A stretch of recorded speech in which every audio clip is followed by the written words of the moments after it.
وقل رب أدخلني مدخل صدق وأخرجني مخرج صدق واجعل لي من لدنك سلطانا نصيرا.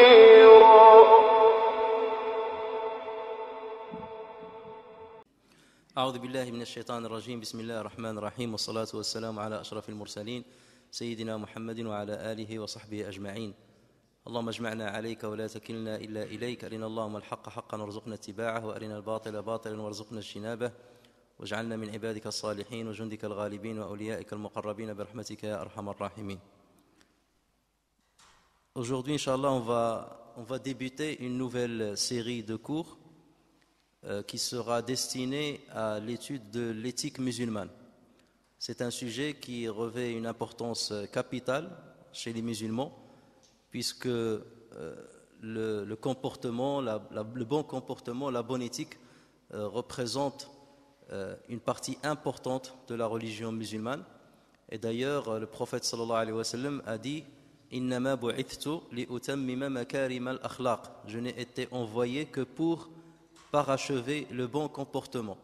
Donc c'est quelque part le parachèvement du bon comportement représente l'intitulé quelque part du message du prophète sallallahu alayhi wa sallam. Et d'habitude, lorsqu'on veut aborder un sujet ou une série, donc il faut toujours qu'on se réfère à des références de nos savants, et il est de coutume par honnêteté intellectuelle de se référer bien entendu à un livre ou bien à un savant et de le dire, au lieu de s'accaparer de ce qu'on va dire et de les attribuer à nous-mêmes.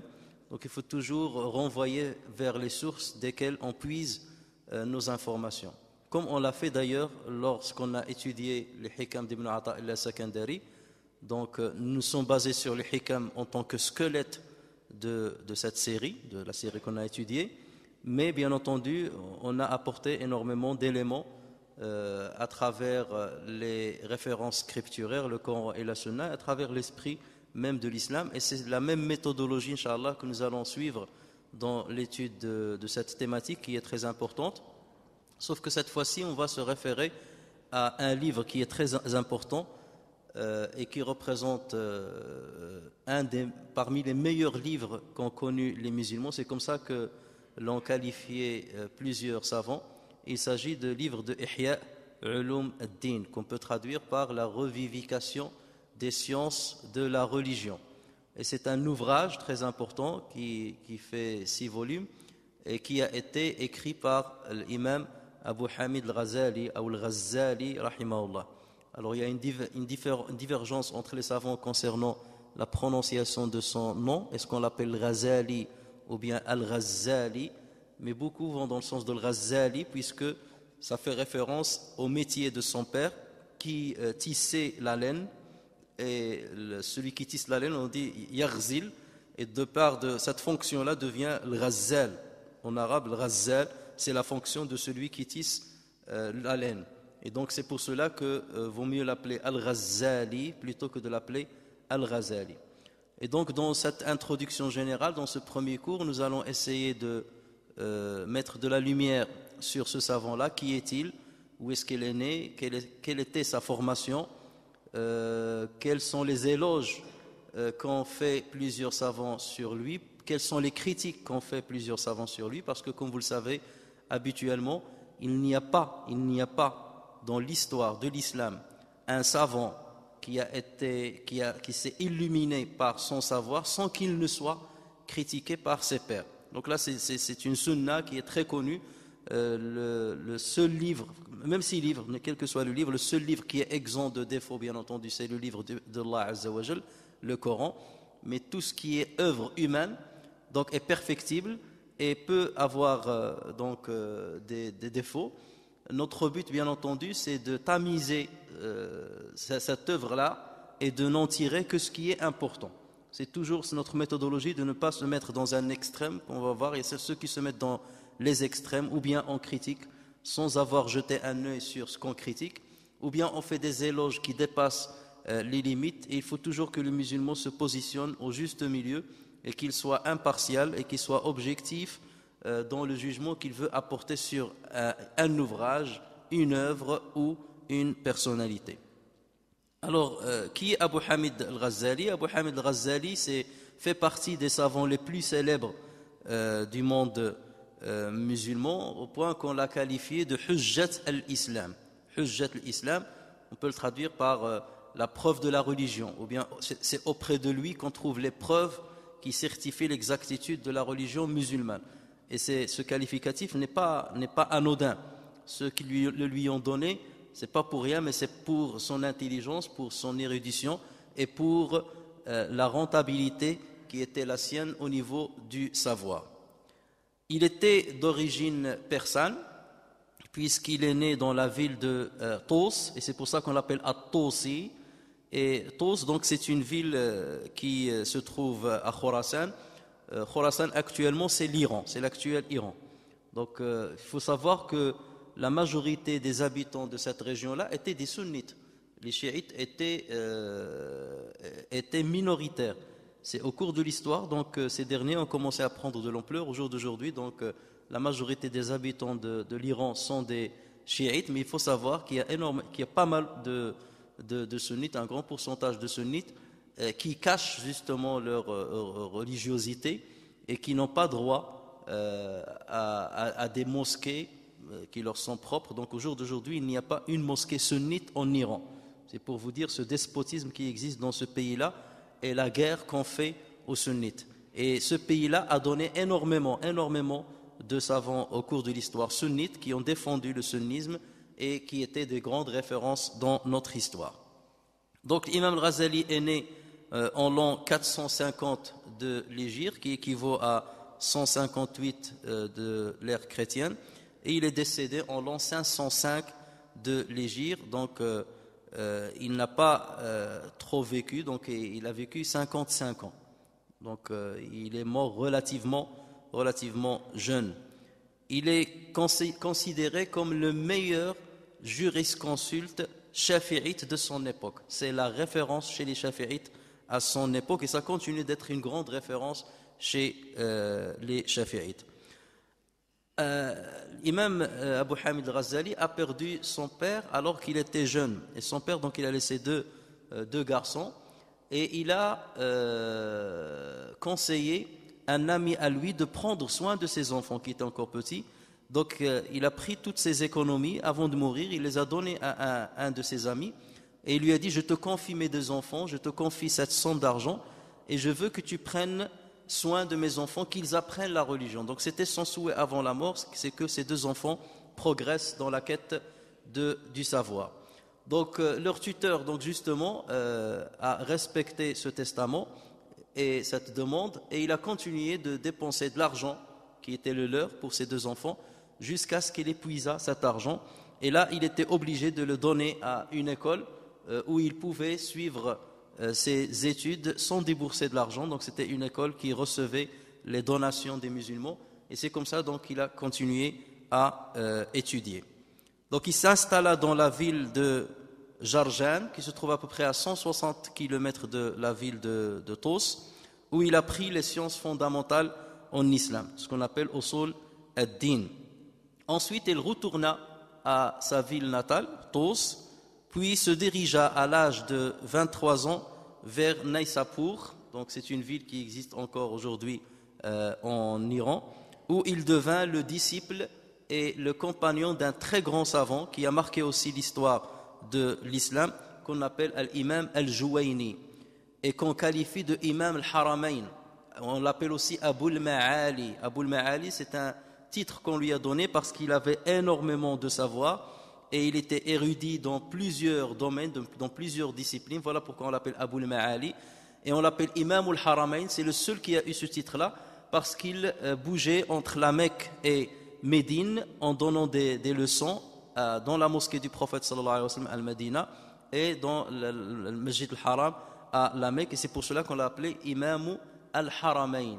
donc en faisant référence aux deux grandes mosquées, Imam al-Haramain Abu al-Ma'ali al-Juwayni rahimahullah, et qui est considéré comme la plus grande référence ou une des trois grandes références chez les Ash'arites. On parlera de cela tout à l'heure.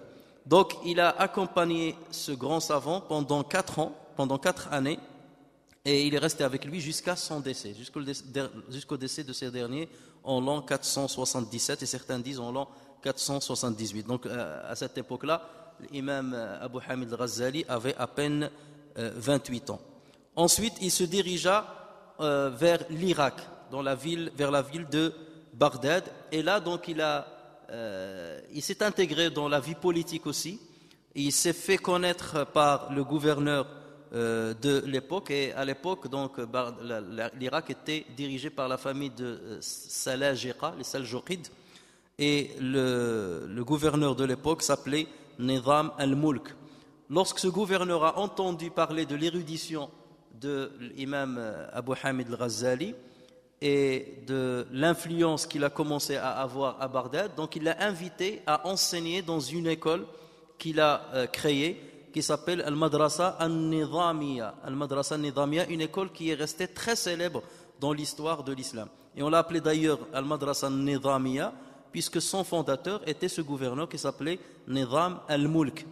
Et l'imam, donc, Abu Hamid al-Ghazali, a commencé à dispenser ses cours dans cette madrasa. Et c'est une madrasa qui était réservée aux savants, de ceux qui vont devenir des savants.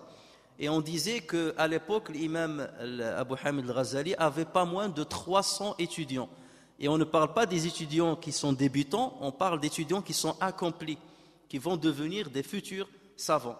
Donc c'est vous dire la valeur qu'avait l'imam Abu Hamid al-Ghazali. Et il enseignait différentes sciences. Donc il enseignait l'ilm al-aqida, il enseignait le tafsir al-Qur'an al-Karim, il enseignait l'ilm usul fiqh, où il est devenu une grande référence. Et d'ailleurs, lorsqu'il était encore jeune et lorsqu'il était encore étudiant de l'imam al-Juwayni, il a écrit un ouvrage dans l'ilm usul fiqh. Et lorsque l'imam al-Juwayni, son maître, l'a vu, il lui a dit: tu m'as enterré vivant. Lorsqu'il a lu ce livre-là, il lui a dit: tu m'as enterré vivant. Tu aurais dû attendre ma mort avant de sortir ce livre-là. Pourquoi? Parce que ce livre-là a fait oublier aux gens tout le savoir qu'avait l'imam al-Juwayni. Donc regardez le maître qui reconnaît la grandeur de son élève. Voilà un exemple d'un élève qui a dépassé son maître. Et donc c'était une grande référence, il était une grande référence, et il reste une grande référence dans l'ilm usul fiqh, la science des fondements de la jurisprudence islamique. Certains l'appellent la science de la principologie. La principologie, c'est-à-dire c'est une science qui émet certains principes religieux qui vont servir aux jurisconsultes et muftines à part de donner pour qu'ils puissent donner des fatawas. Et c'est ce qui regroupe quelque part les lois et les règles. C'est comme des théorèmes, les règles qui gèrent toute la jurisprudence islamique. Donc c'est une science qui demande énormément d'intelligence, qui demande énormément de connaissances dans tous les domaines.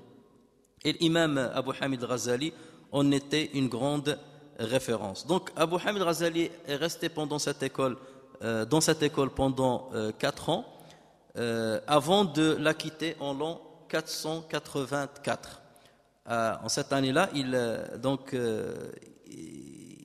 eu, donc ce qu'il faut savoir avant de voir pourquoi il a quitté cette école et qu'est-ce qu'il a fait après son départ, il faut savoir que l'imam Abu Hamid al-Ghazali a eu dans son parcours une formation très approfondie au niveau de la philosophie, qu'il a acquis de par l'imam al-Juwayni, à travers l'imam al-Juwayni. Donc c'était une grande référence au niveau de la philosophie. Il a étudié la philosophie grecque et il a étudié très très bien et d'une manière très approfondie la philosophie islamique des grands philosophes qui existaient à l'époque, comme le Kindi, le Farabi, Ibn Sina, donc on appelle aujourd'hui Avicenne, ou le Fakhr al-Razi. Donc c'était les grandes références de la philosophie musulmane, et eux-mêmes ils se sont inspirés de la philosophie grecque. Et donc l'imam Abu Hamid al-Ghazali a écrit un ouvrage dans lequel il a résumé la philosophie islamique qui est inspirée de la philosophie grecque.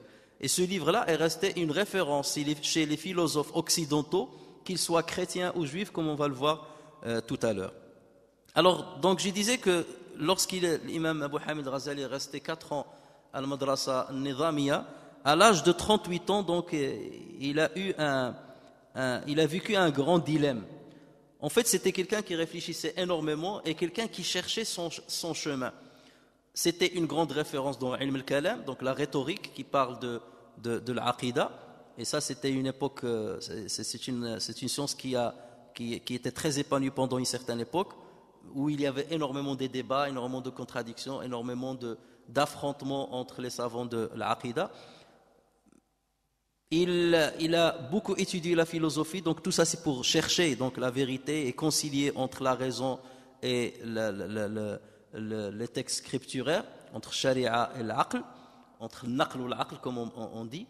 Et donc, quelque part, il n'a pas trouvé son salut, ni dans la philosophie, ni dans ilm al-kalam. Et il y avait un domaine dans lequel il ne s'est pas investi, c'était le domaine de la spiritualité. À l'époque, c'est ce qu'on appelait le sophisme. Donc, il y avait beaucoup de sophies, il y avait beaucoup de savants qui étaient sophis à l'époque. Son frère même, son petit frère, était sophi. Certains de ces savants, de ses maîtres étaient des sophies, mais lui, il ne s'est jamais à l'époque intéressé au sophisme.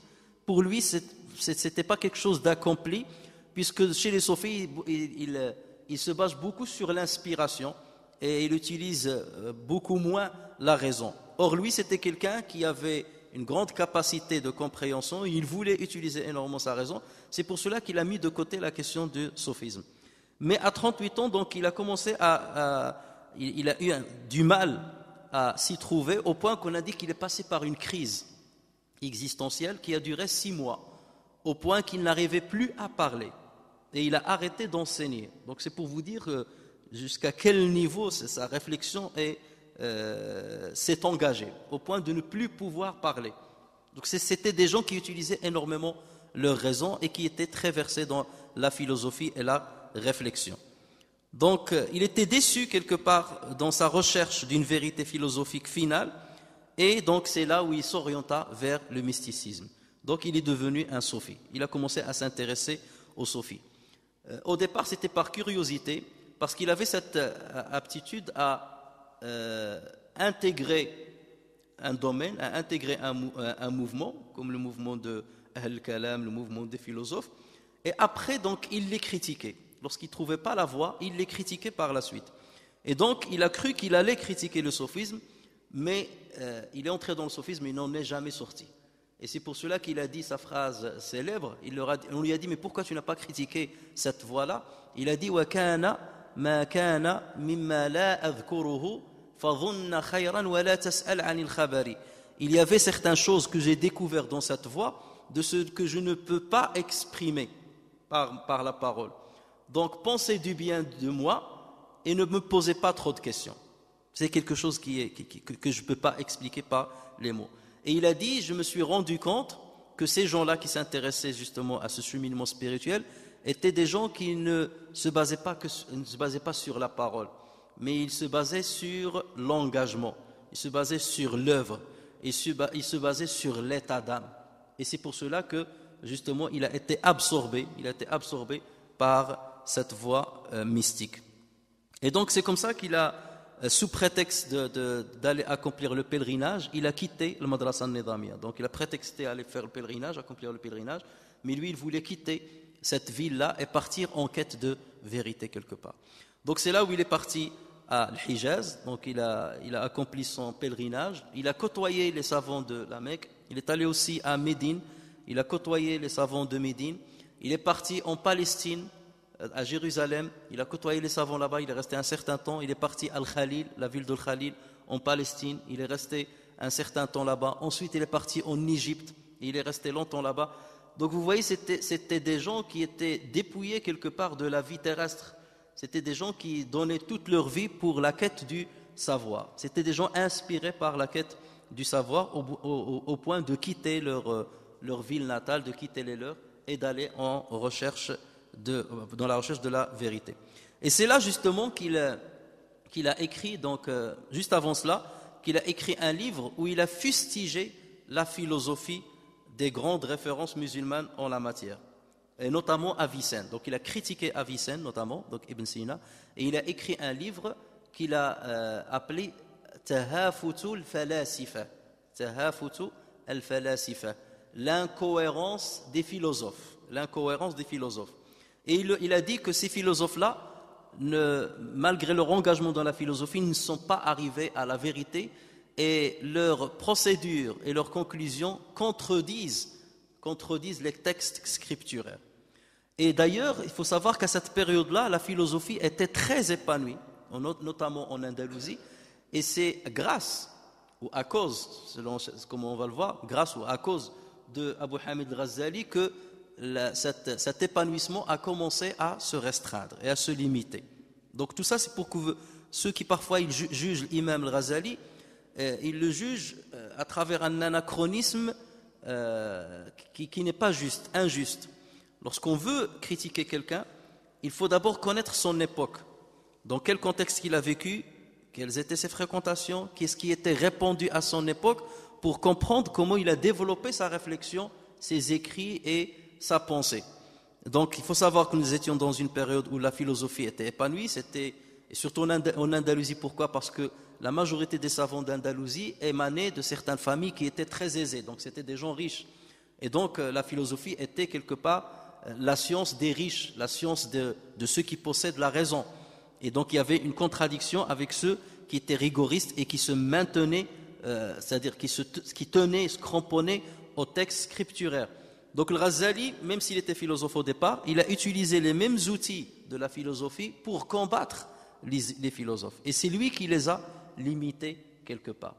C'est plus tard, un siècle plus tard, que Ibn Rushd, qu'on appelle ici en Occident Averroès, a écrit un livre pour attaquer le livre de Abu Hamid al-Ghazali et qu'il a appelé Tahafut al-Tahafut.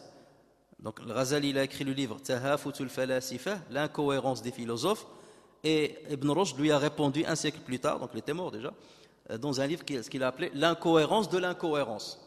Mais ce n'est pas pour autant que la philosophie a retrouvé son épanouissement et son éclat de l'époque. Il faut savoir bien entendu que Ibn Sina était très influencé par la philosophie d'Aristote. Et l'imam Abu Hamid al-Ghazali a très bien étudié cette philosophie-là et il l'a énormément critiquée. Alors, après 4 ans passés dans l'enseignement et l'écriture de précieux ouvrages dans le Madrasa Nidamia, donc l'imam al-Ghazali a ressenti le besoin donc de voyager. Et donc c'est là où il a fait ce long voyage que je vous ai cité. Et ensuite, donc il est revenu, après l'Égypte, donc il est revenu à sa ville natale, la ville de Tos, où il se consacra sa vie au mysticisme, donc au caractère mystique. Donc il passait sa vie à accomplir la prière, l'adoration d'Allah Azza wa Jal et toutes les actions pieuses, et il s'est complètement détourné de la vie terrestre. Et pour l'anecdote, je vous raconte une histoire. On disait qu'un jour il était dans une ville, donc loin de son pays natal, les gens ne le connaissaient pas, il allait là où les gens ne le connaissaient pas, dans cette quête de vérité. Et pour un petit peu s'éduquer quelque part et éduquer son ego à être modeste, il est allé dans une mosquée où personne ne le connaissait et il nettoyait les toilettes et l'endroit où on accomplit les ablutions. Et personne ne le connaissait. Donc c'était un anonyme. Voilà, incognoto. Donc et un jour, donc quelqu'un est venu à la mosquée. Il avait des questions juridiques à poser. Il a commencé à les poser aux imams qui assuraient des cours dans la mosquée. Et personne n'a su lui répondre à ces questions, ou à une question bien précise. Et donc cet homme-là est allé faire ses ablutions donc à l'extérieur de la mosquée. Et il était un petit peu déçu. Et il parlait.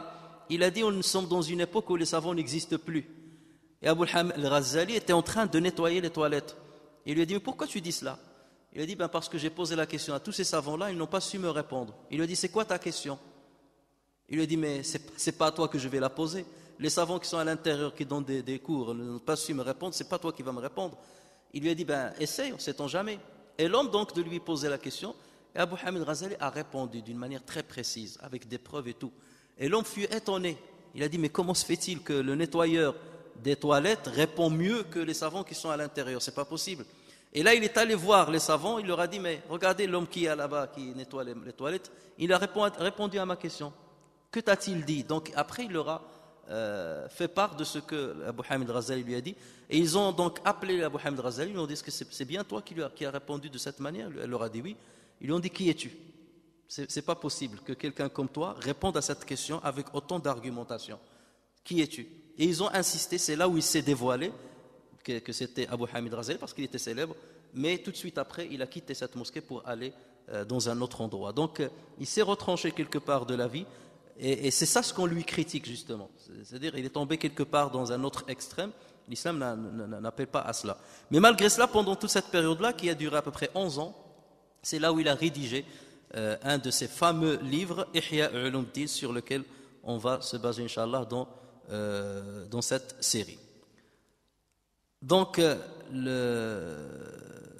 lorsqu'il est revenu donc à sa ville, donc il s'est consacré à l'adoration, il fut sollicité par le fils de Nizam al-Mulk et qui s'appelait Fakhr al-Mulk. Regardez même les noms qu'on appelait là-bas. Fakhr, c'est-à-dire la fierté de la royauté. Il se donnait des noms qui sont toujours élogieux à l'époque. Et ça a toujours été le cas. Dans l'Orient, Moyen-Orient, islamique, on donne toujours des noms élogieux. Toujours les savants, ils avaient des noms élogieux. Lorsque vous allez dans le Maghreb, les noms, vous trouvez toujours des noms bizarres. Boukhbza, Botrbouch, Tartoché. Ils étaient toujours modestes et leurs noms étaient toujours des noms. Alors que les autres, ils se donnaient des noms très élogieux. Mais Salajiqa, ils avaient cette méthode. Même les Abbasides, ils avaient cette manie de se donner des noms très élogieux. Donc Fakhr al-Mulk a sollicité Abu Hamid Ghazali pour qu'il enseigne à Nisapur, donc le madrasa de Nisapur, et il a accepté. Et c'est là donc où il a commencé à transmettre ses enseignements et à enseigner notamment le livre de Ihya Ulumuddin. Donc à la fin de sa vie, il s'intéressait beaucoup plus à tout ce qui est spirituel et il a laissé de côté tout ce qui concernait la philosophie. Il revint ensuite à sa ville natale, Tous, où il passa le restant de ses jours. Et il y a construit une sorte d'ermitage, Sophie, où il a terminé le livre de Ihya Ulumuddin et il a écrit un autre livre qui s'appelle Minhaj al-Abidin, la voie de la dévotion, Minhaj al-Abidin, et qui ressemble quelque part, qui semble être une description de sa voie, une description de la stratégie pour laquelle il a opté afin de s'engager dans le cheminement spirituel. Et c'est ainsi donc que l'imam Abu Hamid Ghazali termina ses jours dans cette ville-là en l'an 505 de l'Hégire. Alors, Abu Hamid Ghazali est un personnage qui a fait couler beaucoup d'encre, énormément d'encre. Et énormément d'ouvrages parlent de Abu Hamid Ghazali. J'ai vu des dizaines et des dizaines de livres qui parlent uniquement de Abu Hamid Ghazali. Entre ceux qui lui font énormément d'éloges et ceux qui lui font beaucoup de critiques. Mais en tout état de cause, s'il a eu un tel aura, c'est pas pour rien. C'est pas pour rien. On ne peut pas. Il y a certains qui le réduisent à rien. Ils le réduisent vraiment à rien. Et ça, c'est injuste. Quelqu'un qui arrive à ce degré-là, et vous allez voir les savants qui ont parlé de lui, et leur degré déjà pour qu'il arrive à ce degré-là de parler de lui, c'est pas pour rien, c'est que ça reste une grande référence, bien entendu. Il a ses torts, comme il a ses raisons, et nous, on ne doit pas, parce qu'il avait des torts, tout jeter. Et ça, c'est le tort de certains musulmans. Dès qu'ils trouvent quelque chose qui ne leur convient pas ou qui contredit la vision qu'ils ont ou que leurs savants de référence ont, ils rejettent la personne sans étudier ses ouvrages, sans avoir une critique personnelle. Donc lire ses œuvres et critiquer. Vous entendrez des gens qui le critiquent, mais si vous leur dites est-ce que vous avez déjà lu ces livres, ils te diront non, j'ai pas lu, mais tel savant a dit sur lui, donc je ne veux pas lire. Je comprends lorsqu'il s'agit de quelqu'un qui est inculte et qui n'a pas la capacité de discernement, mais dans ce cas-là, il n'a pas à adopter l'avis d'un savant alors qu'il n'a pas fait son propre avis, alors qu'il y a d'autres savants qui ont un avis qui est complètement à l'opposé. Alors, rien que pour vous montrer un peu le déphasage entre ceux qui lui faisaient des éloges et ceux qui le fustigeaient, le livre Ihya Ulumuddin, qui est sa meilleure œuvre, au niveau de, bien entendu, de la spiritualité, mais sinon au niveau de ilm usul fiqh et tout ça, il avait d'autres ouvrages. Certains ont dit Man lam yaqra al-ihya falaysa min al-ahya. Celui qui n'a pas lu l'ihya ulumuddin, donc la revivification des sciences musulmanes, ne fait pas partie des vivants. Ne fait pas partie des vivants. Donc vous regardez cela. Certains ont dit si les livres de l'islam disparaissaient tous, bien entendu à part le Coran, on ne parle pas du Coran et de la Sunna, si les livres de l'islam des autres savants disparaissaient tous et qu'il ne nous restait plus que Ihya Ulumuddin, il aurait suffi pour les musulmans. Donc là c'est des exagérations bien entendu. Mais de l'autre côté vous trouvez ceux qui ont exagéré dans la critique ou qui ont qualifié Ihya Ulumuddin de Mawat Ulumuddin. Au lieu de l'appeler Ihya Ulumuddin, eux ils l'appelaient Mawat Ulumuddin, l'enterrement ou la mort des sciences de la religion. Donc vous regardez le contraste, comment il est énorme. Et bien entendu, la voie du juste milieu, c'est toujours la meilleure voie que nous devons adopter, reconnaître les qualités et la grandeur de ce savant par rapport à certaines choses et reconnaître ses défauts ou ses erreurs par rapport à d'autres choses. Et ça, c'est quelque chose qui est tout à fait naturel puisque le seul qui est exempt d'erreur, c'est le prophète Mohammed sallallahu alayhi wa sallam. Alors, pourquoi on l'a critiqué? On l'a critiqué notamment sur certaines choses bien précises. La première, on l'a critiqué sur la doctrine qu'il a adoptée, puisqu'il était un ash'arite accompli. Donc lui, il était parmi les ash'ariya. Et mais ce qu'il faut savoir, c'est que dans l'histoire de l'islam, la majorité des savants étaient des ash'arites. Imam al-Nawawi était ash'ari, Ibn Hajar al-Asqalani était ash'ari. Les grandes références de l'islam étaient ash'ari. Mais lorsque vous étudiez le contexte dans lequel ils ont vécu et les combats qu'il y avait au niveau de l'Aqidah al-Islamiyya, parce qu'il y avait le Mu'tazila, il y avait le Jahmiya, il y avait le Mu'attila, donc il y avait beaucoup de mouvements qui étaient dans l'extrême. Donc on peut comprendre pourquoi les savants ont adopté cette méthodologie ash'arite, qui est quelque part une modélisation de la doctrine musulmane, et où il y a des dérapages, bien entendu. Il faut le reconnaître, il y a des dérapages lorsqu'on utilise parfois la raison, alors qu'il n'y a pas lieu d'utiliser la raison. Mais on ne peut pas condamner ces personnes-là parce qu'ils ont réfléchi de cette manière, parce que l'époque où ils vivaient, le contexte dans lequel ils vivaient, les poussait justement à adopter ce genre de vision. À notre époque, on peut adopter une autre vision, ou à l'époque des compagnons, on a adopté une autre vision. La référence, bien entendu, reste l'Aqidah de Salaf Saleh, c'est elle qui est notre référence, dans laquelle il n'y a pas de problème, il n'y a pas de risque. Dans l'Ash'ariya, dans certains points, il y a des risques. On s'engage dans certaines explications, certaines interprétations qui risquent d'être fausses, mais ça ne doit pas nous pousser à dire que ces gens-là sont sortis du cercle de l'islam. Mais l'imam Abu Hamid al-Ghazali, pourquoi il a été beaucoup plus critiqué que d'autres? C'est parce qu'il fut à côté de l'imam al-Baqillani et de l'imam al-Juwayni les trois grandes références de l'Aqidah al-Ash'ariyya. C'était ceux qui ont bien accompli cette Aqidah, qui l'ont bien modélisé, qui l'ont bien défendu, qui l'ont bien structuré.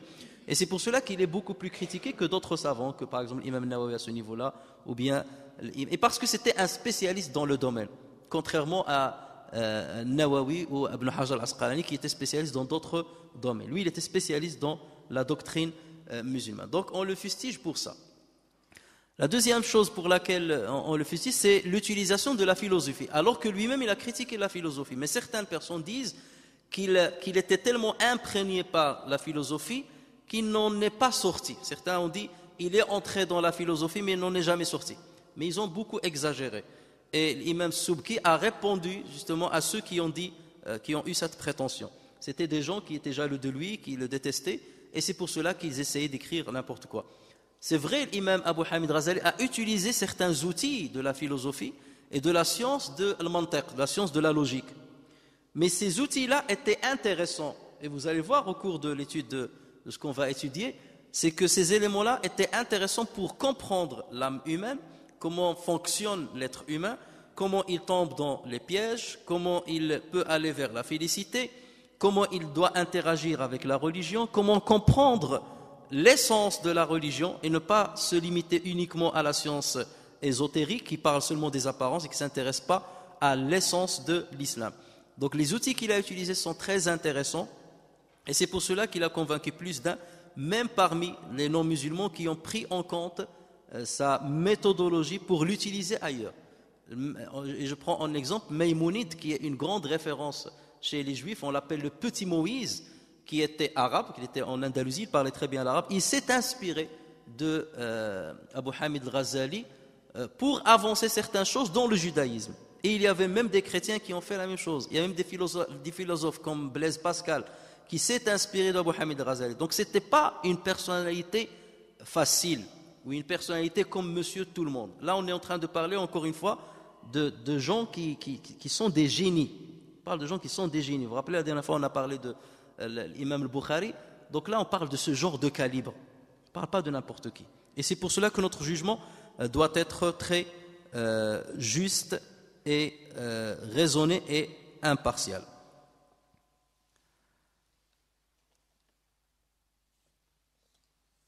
Donc on l'a critiqué donc aussi pour ça. Troisième point sur lequel on l'a critiqué, c'est qu'il était faible. L'imam Abu Hamid al-Ghazali, il était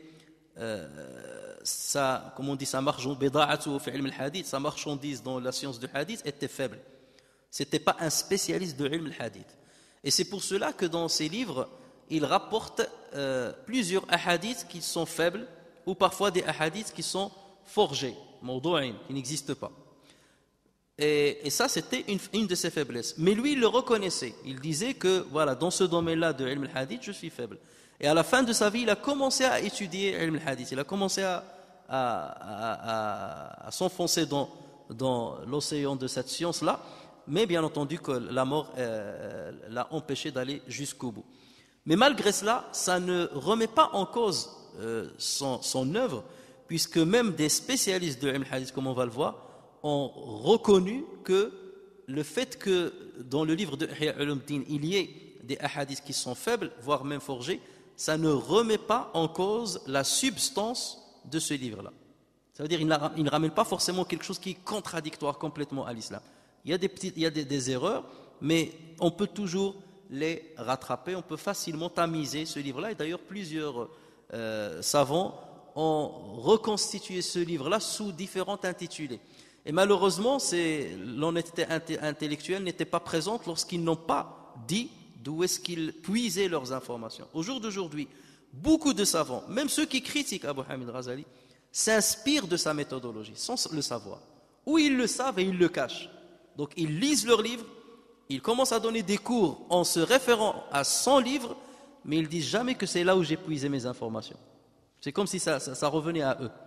Alors que la non-honnêteté intellectuelle veut qu'on dise, voilà, j'ai pris de tels savants, mais j'ai rectifié les erreurs que j'ai trouvées chez lui. Parce que, c'est-à-dire le mérite lui revient toujours dans ce qu'il a fait, malgré les erreurs qu'il a pu commettre et qui ne sont pas si graves qu'on puisse le penser. Alors, donc voilà en gros ce sur quoi on a critiqué Abu Hamid al-Ghazali. Alors je vais vous donner quelques paroles ou quelques éloges qui ont été dites par certains savants sur ce grand homme. Alors l'imam al-Juwayni lui-même, qui est son maître, comme je l'ai dit tout à l'heure, il a dit al-Ghazali bahrun mughdiq. C'était son élève. Al-Ghazali, c'est un océan très riche qui donne énormément de richesse. Bahrun mughdiq. L'imam al-Dhahabi, et l'imam al-Dhahabi, ça fait partie des rares savants sur lesquels il y a eu à peu près une unanimité, parce que c'était quelqu'un d'impartial. Et lui, il a écrit un grand livre, un grand ouvrage qui s'appelle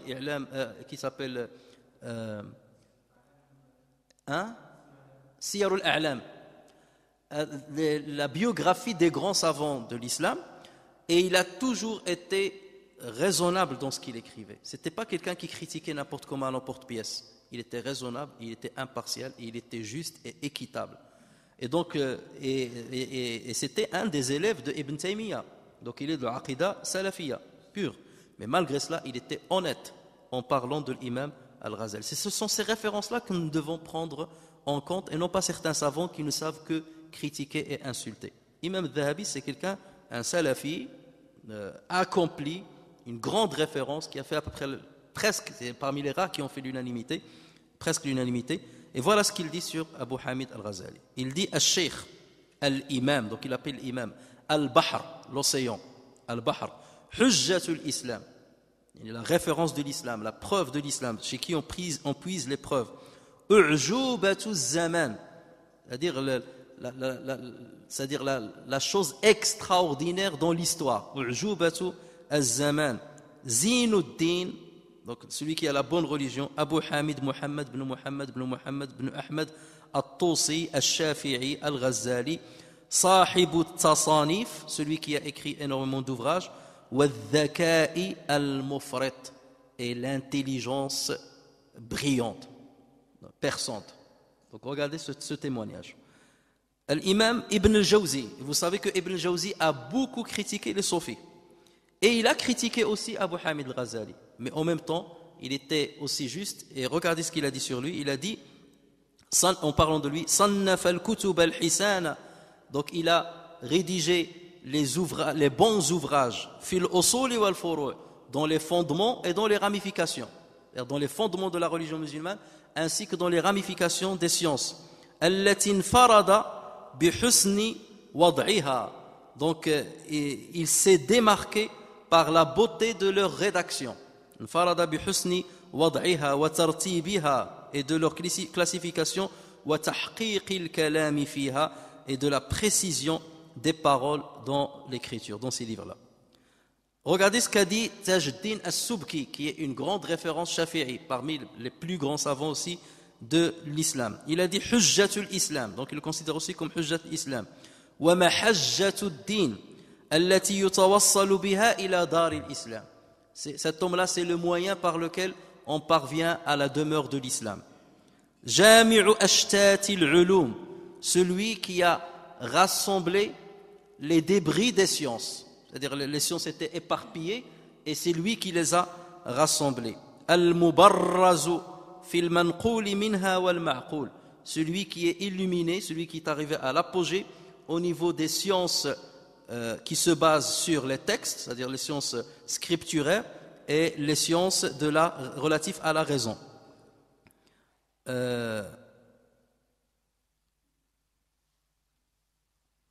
Alors après il dit les imams avant lui ont beaucoup cherché pour parvenir à l'objectif auquel lui est parvenu, mais ils n'ont pas réussi à le faire. Et l'imam Tajuddin Subki était parmi ceux qui a répondu dans le détail à ceux qui ont critiqué Abu Hamid al-Ghazali. Donc il a répondu à un par un. Donc il a répondu à l'imam Tartushi, comme on va le voir, qui est un imam maliki, et il a répondu à d'autres personnes qui l'ont critiqué pour leur montrer qu'ils n'avaient pas raison dans les critiques qu'ils ont écrites sur lui. Mais là, il était impartial aussi, et il était très objectif dans ce qu'il a écrit. L'imam Ibn Kathir, qui est considéré l'élève de Ibn Taymiyyah, un grand salafi aussi, imam Ibn Kathir, lui aussi il a dit kana min adhkiya'il alam fi kulli ma yatakallamu fi. Il faisait partie des plus intelligents du monde. Kana min adhkiya'il alam. Il faisait partie des plus intelligents du monde dans tout ce dont il parle, dans toutes les sciences dont il parle. Abu Bakr ibn al-Arabi al-Ma'afiri, Abu Bakr ibn al-Arabi, il s'est considéré comme une des plus grandes références dans le madhhab al-Maliki. Il était son élève et c'est lui qui a ramené le livre de Ihya Ulumuddin en Andalousie et qui l'a enseigné et qui l'a répandu dans le Maghreb. Il a dit sur lui Kana ashhara man laqina, c'était le plus célèbre de ceux que j'ai rencontrés. Lui, il s'est engagé dans un long voyage, il a rencontré beaucoup de savants, et il a dit c'était le plus célèbre de ceux que j'ai rencontrés dans tous les horizons, fil afaq, dans tous les horizons. وَمَنْ صَارَتْ بِذِكْرِهِ الرِّفَاقُ لِطُولِ بَاعِهِ فِي الْعِلْمِ وَرِحْبِ ذِرَاعِهِ. Donc c'est le plus grand de ceux dont on a transmis le savoir et dont on a cité ces paroles. Alors parmi ceux qui l'ont critiqué, il y a Abu Bakr al-Tartushi, c'était son grand détracteur. Abu Bakr al-Tartushi était un maliki et qui était dans le Maghreb. Et Tartushi, c'est bien pour une raison qu'il l'a critiqué. En fait, c'est parce que l'imam Abu Hamid al-Ghazali, dans ce livre Ihya Ulumuddin, il a fustigé les savants qui se rapprochent des rois et des gouverneurs. Il les a fustigés, surtout les jurisconsultes. Et il a critiqué les jurisconsultes en disant qu'il s'intéressait beaucoup donc à la science exotérique et non pas à la science ésotérique. Il s'intéressait aux sciences techniques quelque part, mais non pas à tout ce qui est spirituel. Et donc Tartouchi donc, était un grand de ses détracteurs et il a répandu énormément de critiques sur lui au point que le Mourabitin au Maroc, le fils de Youssef ibn Tachafin, Ali ibn Youssef ibn Tachafin, il a ordonné à ce qu'on brûle tous les livres de Abu Hamid al-Ghazali. Et toute personne qui possédait son livre était emprisonnée. Regardez la politique lorsqu'elle se mêle à quelque chose qui normalement relève purement et simplement de la science. Et donc voilà, Tartouchi était un de ses grands détracteurs et il a dit, ce Abu Hamid al-Ghazali n'a rien compris ni dans l'Aqidah ni dans le sophisme. C'est nous qui connaissons ce qu'est le vrai sophisme. Alors qu'il n'avait absolument pas raison dans ce qu'il a écrit. Il y a aussi l'imam al-Marizi qu'il a critiqué pour l'utilisation de la philosophie, comme j'ai dit tout à l'heure. Mais les savants, donc, et notamment l'imam Subki, il a dit que l'imam al-Marizi, s'il l'a critiqué, c'est parce que le Marizi était un fervent défenseur de l'Aqidah d'Abul Hasan al-Ash'ari, tel que Abul Hasan al-Ash'ari l'a vu et l'a voyé. Et c'était donc un fervent défenseur. Il n'acceptait pas qu'on contredisait l'imam Abul Hasan al-Ash'ari. Or, l'imam Abu Hamid al-Ghazali a contredit Abu Hasan al-Ash'ari dans plusieurs choses. Dans l'Aqidah al-Ash'ari d'Abu Hasan al-Ash'ari, lui, il a contredit dans beaucoup de choses. Et c'est pour ça que le Marizi n'a pas aimé cela et c'est pour ça qu'il l'a fustigé. Donc, quelque part, il n'était pas très objectif dans ses critiques. Il y a aussi l'imam Ibn Salah, qui est une grande référence dans l'ilm al-hadith. Il a écrit la grande référence dans l'ilm al-hadith, Muqaddimat Ibn Salah, où il cite justement la classification des hadiths, et c'est une grande référence. Donc lui, il a critiqué pour avoir introduit la science de la logique, de al-mantiq, dans la science des fondements de la jurisprudence islamique. Donc c'est quelque chose qui est technique. Il a dit qu'il ne fallait pas rentrer ilm al-mantiq dans ilm usul al-fiqh. Ibn al-Jawzi, donc on a dit tout à l'heure qu'il a fait des éloges sur lui, mais en même temps il l'a critiqué, il a même écrit un livre pour critiquer certaines choses dans le livre de Ihya Ulumuddin. Et enfin Imam Ibn Taymiyyah, et c'est pour cela qu'au jour d'aujourd'hui il y a beaucoup de jeunes qui suivent la voie salafi qui critiquent Abu Hamid Ghazali parce qu'ils ont vu que Ibn Taymiyyah l'a critiqué, mais ils n'ont pas vu que beaucoup d'autres références salafistes comme Ibn Kathir, comme Imam al-Dhahabi et Ibn al-Jawzi ont dit des bonnes choses sur lui. Ibn Taymiyyah donc aussi a critiqué Abu Hamid Ghazali dans un épître qu'il a appelé Ar-Risala as-Sab'iniya. Et donc voilà pourquoi certains se limitent seulement. Mais au moins Ibn Taymiyyah, s'il critique, c'est une référence. Comme je dis toujours, lorsque vous avez un chirurgien qui critique un chirurgien, là on peut comprendre, c'est des spécialistes. Et même lorsqu'ils se critiquent, ils se critiquent dans des domaines limités et dans un cadre limité. Ils ne tombent pas dans la bassesse. Ils ne tombent pas dans la bassesse. Mais lorsque vient interférer dans ces débats, mais bien entendu, Ibn Taymiyyah est venu beaucoup plus tard que Abu Hamid Ghazali. Abu Hamid Ghazali a vécu le 5e siècle de l'Hégire, alors que Ibn Taymiyyah a vécu le 7e siècle, le 8e. Donc c'est vous dire que ils n'ont pas débattu face à face. Et c'est pour cela que certains donc, prennent comme argent comptant certaines critiques, mais ils se l'accaparent, mais ils fustigent à leur manière, sans qu'il n'y ait d'éthique de la critique, sans respecter l'éthique de la critique. Alors maintenant qu'on a terminé avec... donc on a dit qu'il a influencé, pour terminer sur Abu Hamid Ghazali, il a influencé, comme j'ai dit, beaucoup de philosophes occidentaux, qu'ils soient chrétiens ou juifs, et il a été étudié, donc sa science a été étudiée dans les universités en Occident. C'est pour dire que ça reste quand même une grande référence, une personnalité à étudier. Alors revenons maintenant au livre qui va être notre base d'études dans cette série, et je vais vous montrer sur quoi on va se baser. Donc Ihya Ulumuddin, la revivification des sciences de la religion. C'est un des meilleurs livres qu'il a écrit. Certains savants ont dénombré pas moins de 228 livres que l'imam Abu Hamid Ghazali a écrit. Mais il faut savoir que certains aussi ont écrit des livres et ils les ont attribués faussement à Abu Hamid al-Ghazali. Et d'autres savants ont bien étudié cela, et ce qu'on appelle le manhul, le kutub al-manhula, mais c'est des vrais spécialistes qui déterminent que ces livres-là n'appartiennent pas à Abu Hamid al-Ghazali. Et certains l'ont critiqué sur certains livres qu'il n'a pas écrit en fait. Ce sont des gens qui les ont attribués à lui. Mais des spécialistes ont fait le tri pour montrer ça, ce sont des livres sûrement de Abu Hamid al-Ghazali, parce qu'il les a cités, parce que ses élèves l'ont cité et tout. Ça, ce sont des livres qui sont mensongers par rapport à Abu Hamid al-Ghazali et qui ont été attribués à Abu Hamid al-Ghazali, il ne les a jamais écrits. Et il y a certains livres ou certains épîtres qui sont entre les deux, où on n'est pas forcément sûr.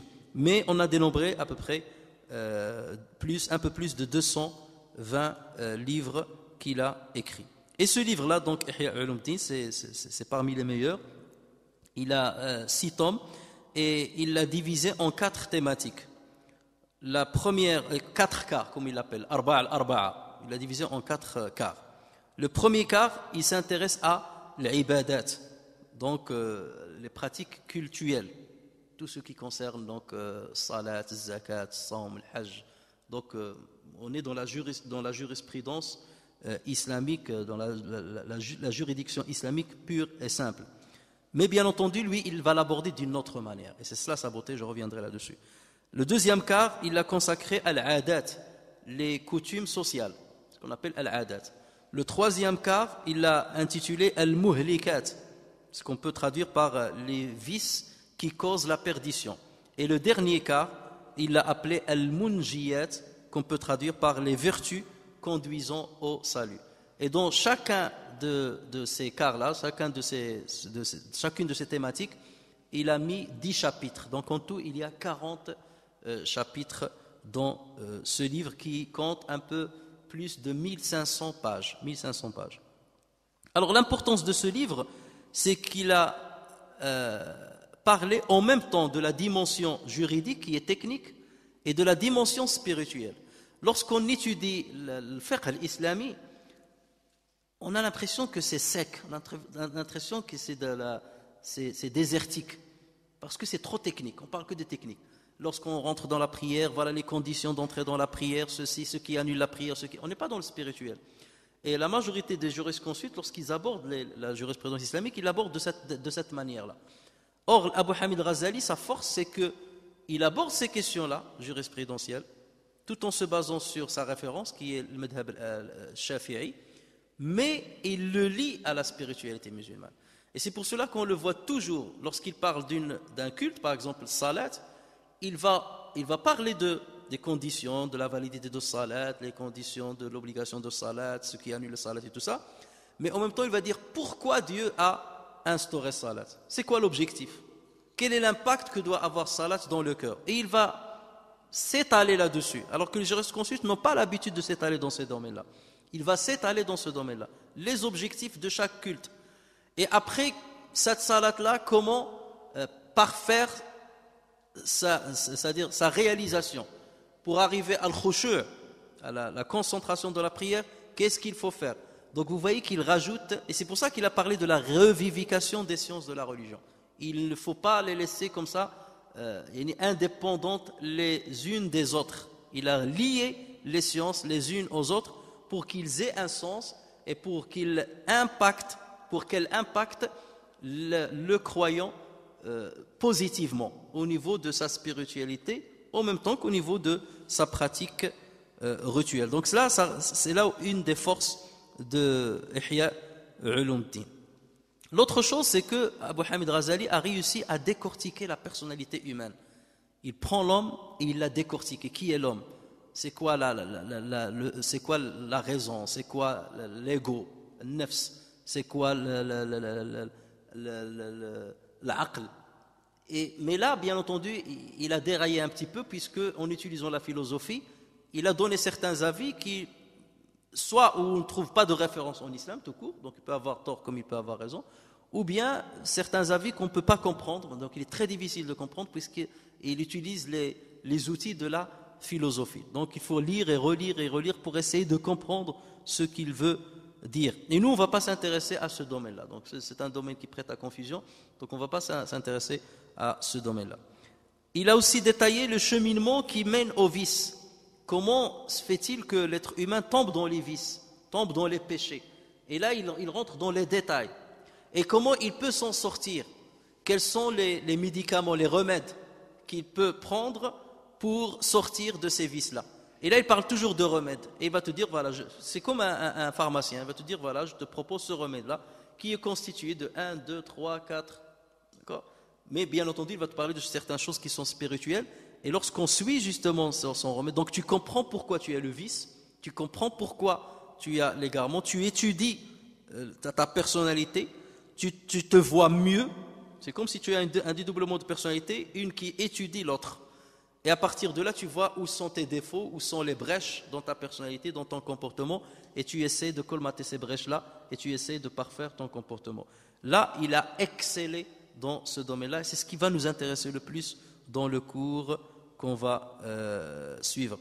Et ce qui est aussi important, c'est qu'il a utilisé, comme j'ai dit, les outils de la philosophie et de le mantiq et de la logique dans ce qu'il a fait.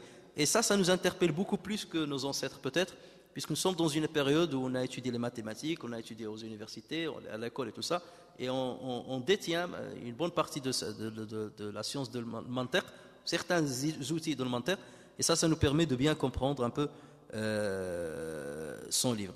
Bien entendu, comme j'ai dit, certaines fois, il a utilisé des hadiths qui sont faibles, voire même forgés, mais ça ne remet pas en cause l'importance de son livre ou le squelette de son livre. Et là, pour terminer, je vous donne ce qu'a dit un grand imam, le muhaddith Abdelrahim al-Iraqi, rahimahullah, qui a effectué un travail colossal dans le référencement de tous les hadiths qu'a cité Abu Hamid Ghazali. Donc il a pris le livre de Ihya Ulumuddin, les 6 volumes, et il a commencé à donner la référence, à ramener la référence de chaque hadith qui a été cité. Ce hadith-là a été rapporté par un tel, ce hadith-là, j'ai pas trouvé de référence à ce hadith-là est forgé. C'est un travail colossal pour justement faire le tri, pour tamiser un petit peu le livre. Et c'est lui qui a fait ce travail-là très pointu. Regardez ce qu'il dit sur ce livre-là. Il dit Innahu min ajalli kutubil islami fi ma'rifati al-halal wal haram. Il fait partie des meilleurs livres de l'islam pour connaître le halal et le haram. Jama'a fihi bayna zawahir al-ahkam wa naza'a ila sara'ira daqqat 'an al-afham. Donc il a rassemblé dans ce livre-là les décrets apparents, les décrets halal, haram, ainsi de suite, et il a mis le doigt sur des secrets qui étaient difficiles à atteindre par ceux qui étaient doués d'intelligence. Donc c'est pas n'importe qui est arrivé à déceler ces secrets-là. لم يقتصر فيه على مجرد الفروع والمسائل. Il ne s'est pas limité dans ce livre-là à citer seulement les ramifications et les questions qu'on pose habituellement. ولم يتبحر في اللجة بحيث يتعذر الرجوع إلى الساحل. Il ne s'est pas engagé trop à l'intérieur de l'océan de sorte qu'il ne puisse plus revenir à la plage. Donc quelque part il n'est pas rentré trop. Donc il est allé là où il faut pour pouvoir revenir lorsqu'il y a un danger. بل مزج فيه علمي الظاهر والباطن. Il a rassemblé dans ce livre-là les deux sciences, ésotériques et exotériques. ومرج معانيها في أحسن المواطن وسبك فيه نفائس اللفظ وضبطه وسلك فيه من النمط أوسطه. Donc il a parfait l'écriture et la classification et il a suivi le juste milieu muqtadiyan biqawli Ali ibn Abi Talib karramallahu wajha, en suivant en cela la parole de Ali ibn Abi Talib qui dit khayru hadhihi al-ummah an-namat al-awsat yalhaqu bihim at-tali wa yarji'u ilayhim al-ghali. Le meilleur de cette communauté, ce sont les gens qui ont adopté le juste milieu. Pourquoi? Parce que celui qui est en retard, il peut les rejoindre parce qu'ils n'avancent pas trop. Et celui qui s'est écarté, il peut revenir vers eux parce qu'ils ont adopté le juste milieu. Ibn Abi Bakr al-Saqqaf a dit une belle parole, il a dit لو قلب أوراق الإحياء كافر لا أسلم. Si un mécréant ne fait que tourner les pages de Ihya Ulumuddin, il se convertirait à l'islam. لو قلب أوراق الإحياء كافر لأسلم ففيه سر خفي يجذب القلوب شبه المغناطيس. Dans ce livre-là, il y a un secret indétectable qui attire les cœurs comme un aimant. Il y a un secret qui attire les cœurs comme un aimant. Et c'est vrai, ceux qui ont lu ce livre-là, et tu le lis, tu dis tout de suite, il faut que je le relise. Il faut que je revienne d'ici 1 an ou 2 ans. C'est un livre qui est excellent lorsqu'on a la capacité, bien entendu, de le lire. Alors, quelle est notre méthode? Et c'est par là que je termine, cette fois-ci pour de bon. Quelle est notre méthode pour étudier l'éthique musulmane? Donc, nous, on va étudier l'éthique. Donc, on ne va pas étudier tout le livre. On va prendre seulement la partie qui va parler des vices qui peuvent exister chez l'être humain. Et là, bien entendu, ça fait référence à la colère, à la shahwa, le plaisir, donc tout ce que nous connaissons, les choses dont le prophète a parlé. Donc ça, et on va parler justement des méthodes qui nous permettent de parvenir à la félicité, les remèdes pour corriger ces choses-là et pour comprendre aussi comment il est fait de nos cœurs, comment sont faits les bons comportements, la bonne éthique et comment acquérir cette bonne éthique. Donc c'est cette partie-là qui nous intéresse. Autrement dit, les 2 derniers quarts de son livre. Ça, c'est donc ce qui nous intéresse. Comment on va faire? On va prendre le squelette du livre. Donc le but, ce n'est pas de lire le livre et de l'étudier comme ça. Ça ne nous intéresse pas parce que ça sera déjà trop dur et il faut faire beaucoup de tri. À chaque fois, on va s'arrêter, ça c'est pas acceptable, ça c'est pas acceptable. Ce qui nous intéresse, c'est le squelette. Comme on a fait pour Hikam al-Ata'i. Le Hikam al-Ata'i, ce qui nous intéresse, c'était le Hikma. Et après, on allait chercher les hadiths authentiques et les références coraniques qui parlent de cette Hikma et les histoires qui se rapportent à cette Hikma. Donc c'est ce qui nous intéresse, le squelette qu'il a donné, l'organigramme qu'il a mis, c'est cela qui nous intéresse, on va le suivre étape par étape. Mais la deuxième chose, c'est que on va purifier le contenu de son livre de tous les hadiths qui sont faibles, ou les hadiths qui sont forgés, ou les idées qui sont beaucoup trop philosophiques, ou les idées qui ne correspondent pas à l'essence de l'islam. Donc là, ça ne nous intéresse pas, on écartera ces choses-là. Donc comme ça, celui qui veut critiquer, qu'il critique par rapport à ce que nous allons dire et non pas la référence à laquelle on va revenir. Parce qu'il y a certains gens, dès que tu dis « Ah, ils étudient Ihya Ulumuddin, c'est des Mubtadi'a, c'est des Sofiya, c'est des Taraqiya ». C'est pour ça que j'ai insisté dans ce premier cours, parce que ça représente la méthodologie. Nous, en tant que scientifiques, lorsqu'on veut lire un article scientifique, il y a toujours, on commence par un résumé, une introduction, méthodologie. Et dans la méthodologie, vous avez la procédure expérimentale, ensuite l'expérience, et ensuite vous arrivez à la conclusion. Et les musulmans étaient novateurs dans ce domaine-là. C'était les pionniers dans ce domaine-là. Dans leurs livres, toujours dans leur introduction, ils te disent « Voilà ma méthodologie et ma stratégie dans l'écriture de ce livre-là. » Et c'est ce que nous voulons adopter. Voilà la méthode avec laquelle nous allons adopter dans l'étude du comportement islamique. Donc on ne peut pas nous reprocher d'étudier l'éthique musulmane.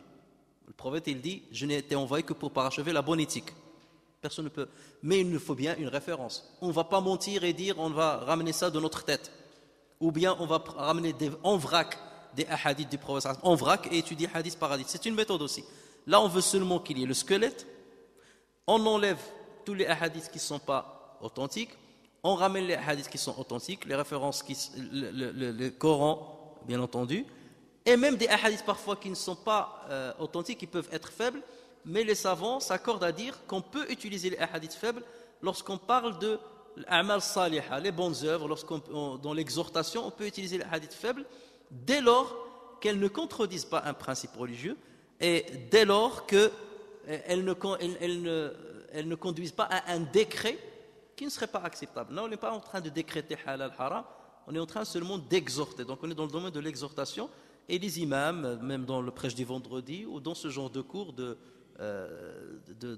amal salihah, on peut utiliser les hadiths qui sont faibles dès lors qu'ils ont une référence dans le Coran ou dans la sunna authentique.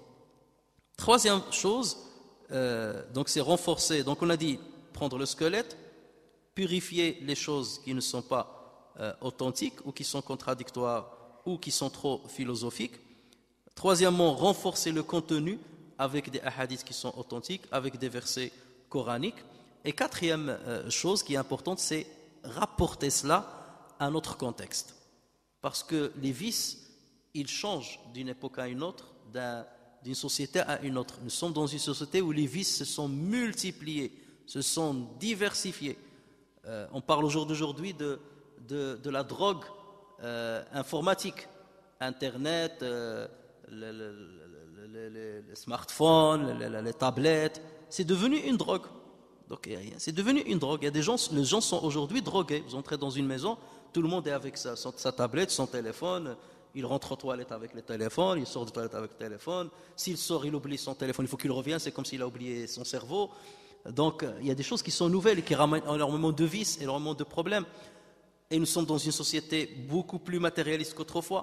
Donc, il y a de nouveaux problèmes. On doit toujours rapporter cela à notre contexte pour essayer de trouver des éléments qui nous permettront de purifier nos âmes, d'acquérir la bonne éthique et d'écarter tous les mauvais comportements qu'on puisse avoir. Donc voilà le cadre dans lequel, Inch'Allah, nous allons travailler. Voilà la stratégie que nous allons adopter. Et donc, comme je dis, le livre de Ihya Ulumuddin va nous aider seulement au niveau de son squelette, la logique qu'il a suivie, mais le contenu, on va l'améliorer comme on le fait d'habitude, Inch'Allah, pour qu'il y ait une bonne rentabilité de ce cours. نفعني الله وإياكم بالقرآن الكريم وبحديث سيد الأولين والآخرين وغفر الله لي ولكم ولسائر المسلمين سبحانك اللهم وبحمدك نشهد أن لا إله إلا أنت نستغفرك ونتوب إليك سبحان ربك رب العزة عما يصفون وسلام على المرسلين والحمد لله رب العالمين